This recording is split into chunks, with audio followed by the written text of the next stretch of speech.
माने जाने वाले सिमरिया गंगा घाट पर चल रहे कल्पवास मेला का आज बिहार सरकार के जल संसाधन मंत्री संजय झा ने कल्पवास मेला पहुंचकर कल्पवासियों से मुलाकात की। इस दौरान कल्पवासियों ने जल संसाधन मंत्री संजय झा का गर्मजोशी से स्वागत किया। इस बार कल्पवासियों की सुख सुविधाओं के लिए जिला प्रशासन एवं बिहार सरकार के द्वारा विशेष व्यवस्थाएं की गई है। जिला प्रशासन की इस व्यवस्था से कल्पवासी भी काफी खुश दिखाई दे रहे हैं।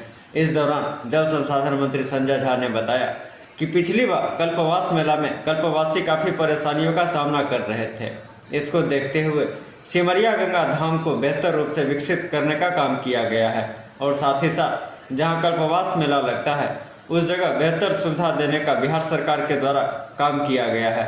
मंत्री संजय झा ने यह भी बताया कि आने वाले समय में सिमरिया गंगा धाम एक आधुनिक तरीके से विकसित हो जाएगा और हरिद्वार के हर की पौड़ी से भी बेहतर बनेगा सिमरिया धाम। आपको बताते चलें कि 18 अक्टूबर से 27 नवंबर तक कल्पवास मेला सिमरिया धाम में आयोजित की गई है।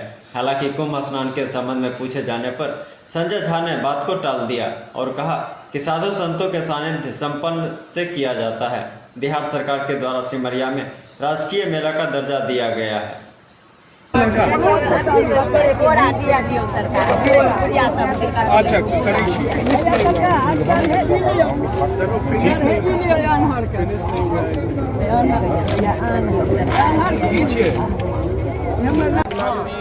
ढलाइयो भऽ जेतै अगिला बेर जेबै ढलाई भेल रहतै एके बेर झाड़ू मार के साफ भऽ जाएत।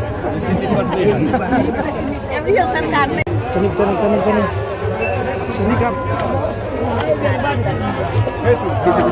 बाहर में हेल गेल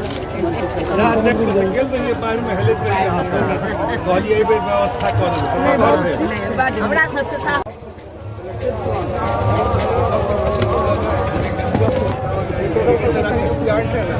थोड़ा बड़ा होगा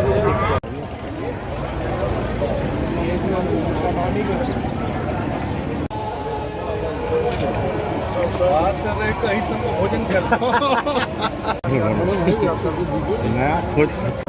सबका काम करता है। बिल्डिंग वाला काम हम लोग करते हैं और ये कंटिन्यूटी में स्तंभ देंगे कि वो पता चले कि इसी का प्रोजेक्ट जब जो स्तंभ हम वहाँ यूज कर रहे हैं सेम स्तंभ जो है मर्ज कर देना वो अगले साल यहाँ पूरा रूप बनता रहेगा।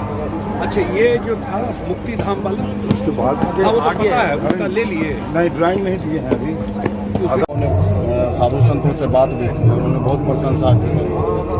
और क्या लगता है यहाँ होना चाहिए और सरकार किस? देखिए इस बार जो पिछली बार का जो अनुभव था, पिछली बार मैं आया था और गंगा का लेवल बढ़ गया था, उस वजह से ये लोग जो रहते हैं तो उनके कल्पवास में आते हैं, उनके झुंझुनी तक में पानी चला गया था और आप लोगों को ध्यान होगा रास्ता वास्ता सब में कीचड़ हो गया। तो इमीडिएटली तो हम लोगों ने इंतजाम कर दिया। उसके बाद माननीय मुख्यमंत्री जी को यहाँ लेके आए और जब मुख्यमंत्री जी का डायरेक्शन हुआ यह सारा इंतजाम करना है, उसके बाद से जल संसाधन विभाग बिहार सरकार उसने यहाँ काम करना शुरू किया। अभी जहाँ खड़े हैं इस 12 लाख स्क्वायर फीट में मिट्टी भरा हुआ है आप लोगों के सामने में और इसका चारों तरफ घेराबंदी हुआ है। इसका फ्लोरिंग भी हो जाता लेकिन बारिश बहुत था तो रुक गया। इसका फ्लोरिंग भी हो जाएगा। चारों तरफ पेड़ लगा करके सीढ़ी बना करके यहाँ रहने में अब दिक्कत पास करने आते उनको नहीं हो।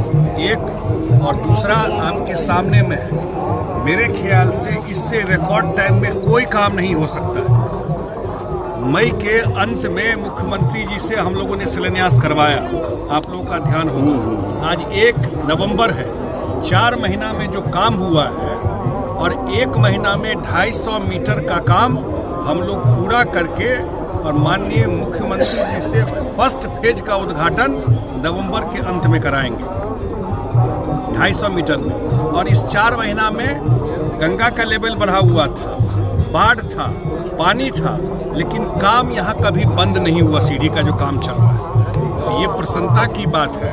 और मुझे लगता है कि जो धर्मशाला भी बन रहा है वो भी 1 फ्लोर 10-15 दिन में बन जाएगा और जनवरी के अंत तक आपको यहाँ मेजर काम दिखाई पड़ जाएगा। 550 मीटर का घाट है।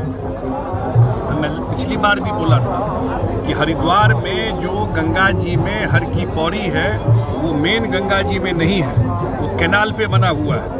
सिमरिया धाम में जो हम लोग बना रहे हैं सीधा गंगा माता के मेन धार में हम लोग ये काम कर रहे हैं। तो जितने इसकी गुणवत्ता रखी जाए वो सारा इंतजाम किया गया है। और मुझे व्यक्तिगत रूप से ही लगता है कि पूरा काम जब कंप्लीट हो जाएगा तो जो लोग आज हरिद्वार या अन्य जगह जाते हैं, यहाँ भी लोग आते हैं, लेकिन यहाँ अब सालों भर लोग आने लगेंगे। पूरा का पूरा पर्यटन धार्मिक पर्यटन के रूप से सिमरिया बिहार का मुझे अब लगता नहीं, मैं कन्विंस हूँ कि एक साल में सिमरिया बिहार का सबसे इम्पोर्टेंट पर्यटन के दृष्टि से ये जगह होने वाली है। धार्मिक क्या महत्व है इस स्थान के, सिमरिया के? इससे बड़ा किसका महत्व होगा? हम तो बोले अपने तरफ जब गए थे कि पूरा मिथिला कोसी क्षेत्र के लोग यहीं से हम लोग मानते हैं कि सिमरिया से मिथिला शुरू हो गया। कोई घर ऐसा नहीं है जिनके पूर्वज का आत्मा यहाँ नहीं है। इस जगह पर कोई घर 8 करोड़ लोगों के आस्था का जगह है ये, और ये व्यवस्थित नहीं था।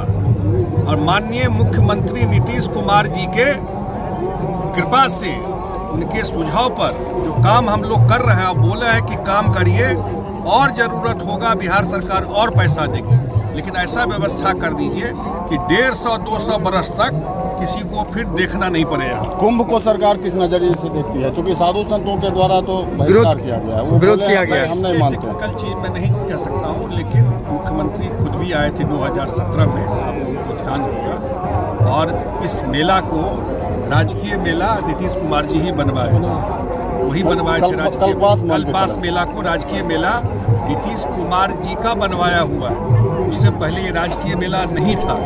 तो सारा इंतजाम किया गया है। साधु संत के विषय में कुछ डायरेक्ट बोलना हम लोग को थोड़ा, ये डेट फिक्स करेंगे।